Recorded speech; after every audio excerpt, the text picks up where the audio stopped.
भारतामधील पहिले agree hackathon या ठिकाणी ज्यांच्या नेतृत्वाखाली सुरू करण्यात आले आहे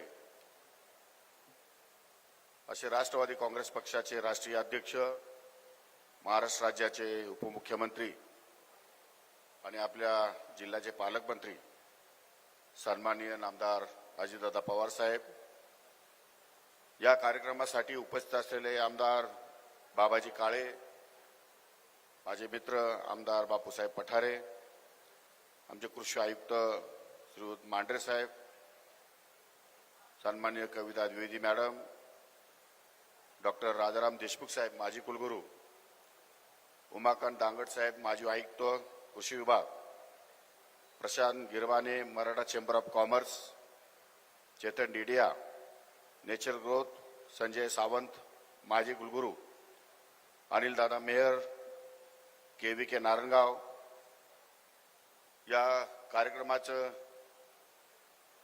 या जिल्ह्यामध्ये ज्यांनी आयोजन अतिशय व्यवस्थितपणे केलं ते या जिल्ह्याचे जिल्हाधिकारी सन्माननीय जितेंद्र डुडी, सर्व संचालक कृषी विभागातील सर्व सन्माननीय मान्यवर, व्यासपीठावर अनेक मान्यवर उपस्थित आहेत, सर्वांचाच नामोल्लेख करणं वेळेअभावी मी टाळतो. पुणे जिल्ह्यातून आलेले आमचे वेगवेगळ्या विभागातील अत्यंत हिरिरीने भाग घेतलेले सर्व स्पर्धक, शेतकरी बांधव, बंधू आणि भगिनींनो,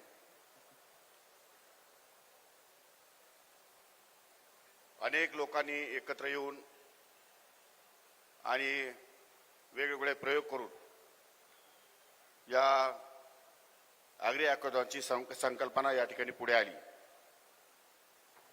भारतामध्ये पहिल्यांदाच हा प्रयोग पुणे जिल्ह्यामध्ये सुरू झालेला आहे. माननीय अजितदादा पवार यांच्या नेतृत्वाखाली अभिनव असे प्रयोग या ठिकाणी शेती या विषयामध्ये सुरू आहेत. या नाविन्यपूर्ण संकल्पना सादर करणाऱ्या कृषी क्षेत्रातील विद्यार्थी, संशोधक, अभियंते यांच्याकरता एक अत्यंत चांगलं असं व्यासपीठ या ठिकाणी निर्माण करण्यात आलेलं आहे. या स्पर्धेसाठी कृषी क्षेत्रातील खालील प्रमुख बाबीवर आधारित प्रॉब्लेम स्टेटमेंट तयार करण्यात आले. भाग घेणाऱ्या स्पर्धकांना यावर आपले नाविन्यपूर्ण सोल्युशन सादर करायचे आहेत. Use of artificial intelligence in agriculture, water and soil management, farm mechanisation, use of renewable energy in agriculture, fertigation and disease, pest management, post-harvest technology and waste management, agri-economics, market linkages, any other innovation. या क्षेत्रामध्ये जे वेगळे काही या ठिकाणी प्रयोग करायचे आहेत त्या प्रयोगासाठी ही स्पर्धा या ठिकाणी आयोजित करण्यात आलेली आहे. यामध्ये ज्युरीचं जे गठन करत असताना अत्यंत अनुभवी अशा ज्युरींना या ठिकाणी समाविष्ट करण्यात आलेला आहे. जवळपास 551 स्पर्धक या ठिकाणी त्यांनी भाग घेतला आणि 128 स्पर्धकांची या ठिकाणी निवड करण्यात आली आहे. त्यामुळे 1 ते 3 जून दरम्यान हे हॅकॅथॉन या ठिकाणी आपले स्पर्धक या ठिकाणी नाविन्यपूर्ण कल्पना, उपाययोजना आणि सोल्युशन सादर करणार आहेत. इतर सर्व गोष्टींचा विचार करून प्रथम येणाऱ्या स्पर्धकास किंवा प्रथम येणाऱ्या संशोधकास 25 लाख रुपये आणि द्वितीय येणाऱ्या 15 लाख रुपये 50% रक्कम त्यांना देण्याचं नाविन्यपूर्ण योजनेतून जिल्हा नियोजन मंडळातून सन्माननीय दादांनी या ठिकाणी मान्य केलेलं आहे, मंजूर केलेलं आहे आणि त्यानुसार हा कार्यक्रम या ठिकाणी महाराष्ट्रामध्ये अत्यंत नाविन्यपूर्ण असा कार्यक्रम या ठिकाणी होतो आहे. केंद्र सरकारमार्फत आज SNS प्रणाली मार्फत कृषी विभागाच्या सर्व योजनांचा या ठिकाणी सुरू केल्यामुळे महाराष्ट्र राज्याचे त्यांची सर्व अंमलबजावणी यशस्वीरित्या पूर्ण करून सर्व राज्यांमध्ये सर्वाधिक निधी महाराष्ट्र राज्याला या ठिकाणी उपलब्ध करून दिलेला आहे. या संपूर्ण कार्यक्रमामध्ये शेतीच्या विषयावरती येणारे आव्हानं पोस्ट हार्वेस्टिंग पासून तर मार्केटिंग पर्यंत शेतकऱ्यांना योग्य असं मार्गदर्शन या ठिकाणी होणार आहे. योग्य अशी साखळी या ठिकाणी निर्माण केली जाईल.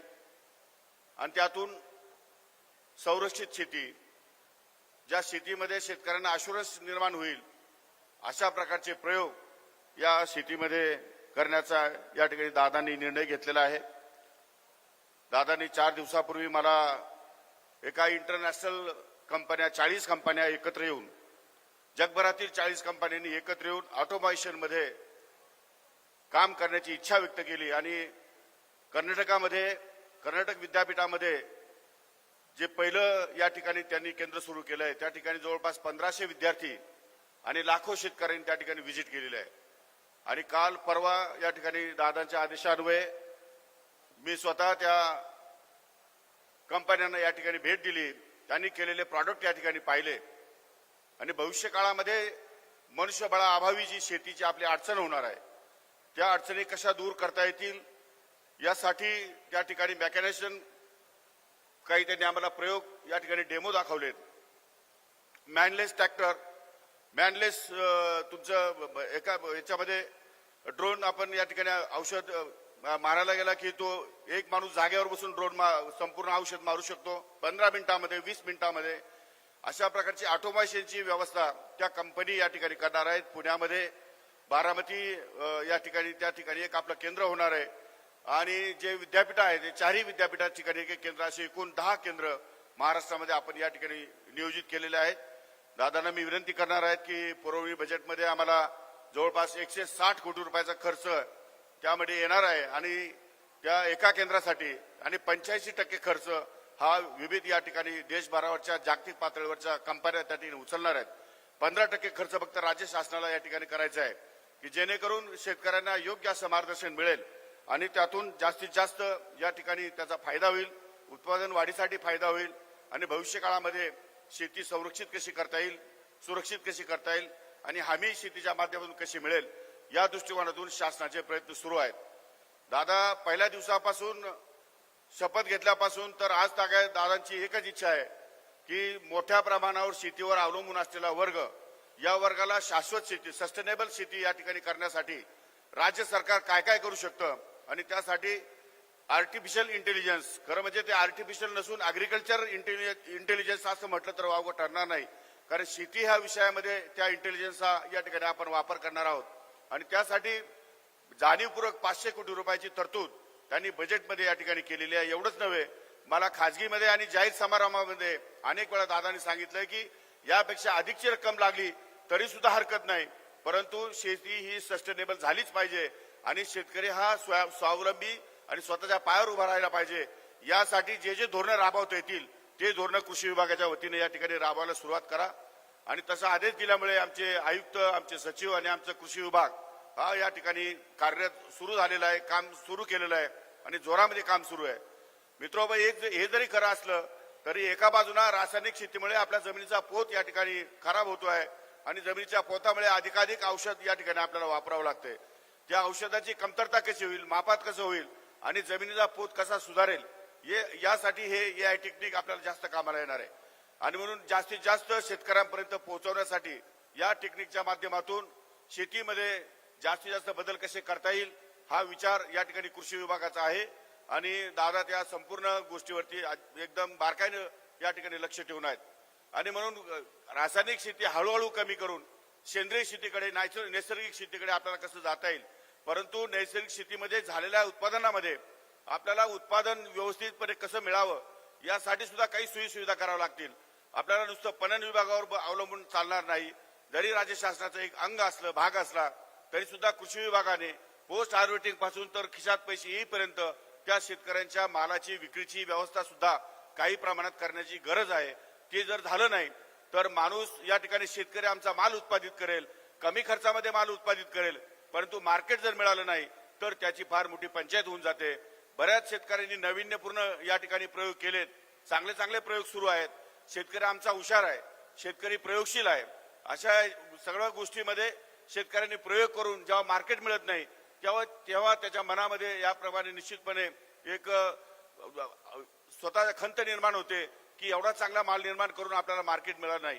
त्यामुळे market linking of smart linking ज्याला आपण म्हणतो, अशा प्रकारचं मार्केट लिंकिंग सुद्धा करण्याची आवश्यकता आहे.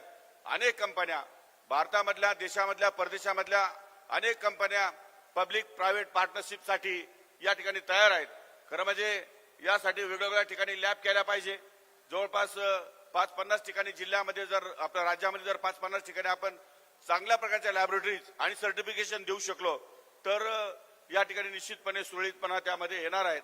आणि म्हणून लॅबोरेटरी, एका लॅबोरेटरीसाठी जर खर्च 2-2.5 कोटी रुपये असला तरी सुद्धा CSR निधीमधून आपल्याला त्या लॅब उभ्या करता येतील. आणि प्रामुख्याने राज्यामध्ये मोठमोठ्या ठिकाणी मोठमोठ्या जे 6 विभाग आहेत त्या 6 विभागामध्ये तरी आपल्याला कमीत कमी अद्ययावत लॅब या ठिकाणी कशा उभ्या करता येतील, शॉपिंग मॉल कसे उभे करता येतील शेतकऱ्यांच्या मालकीचे, हा सगळा विचार कृषी विभाग निश्चितपणे करणार आहे. आणि त्यासाठी आमचे प्रयत्न सुरू आहेत. मला खात्री आणि विश्वास आहे या हॅकेथॉनच्या माध्यमातून आमचे शेतकरी स्पर्धा निर्माण करतील आणि स्पर्धा निर्माण करून ऑटोमेशनमध्ये पुढाकार घेऊन जास्तीत जास्त सस्टेनेबल किंवा चांगली शेती कशी करतील अशा दृष्टिकोनातून त्यांना हे हॅकेथॉन निश्चितपणे लाभदायी ठरणार आहे, फायद्याचं ठरणार आहे. आणि त्याचा लाभ शेतकरी घेतल्याशिवाय राहणार नाही ही या ठिकाणी माझ्या मनामध्ये खात्री आहे.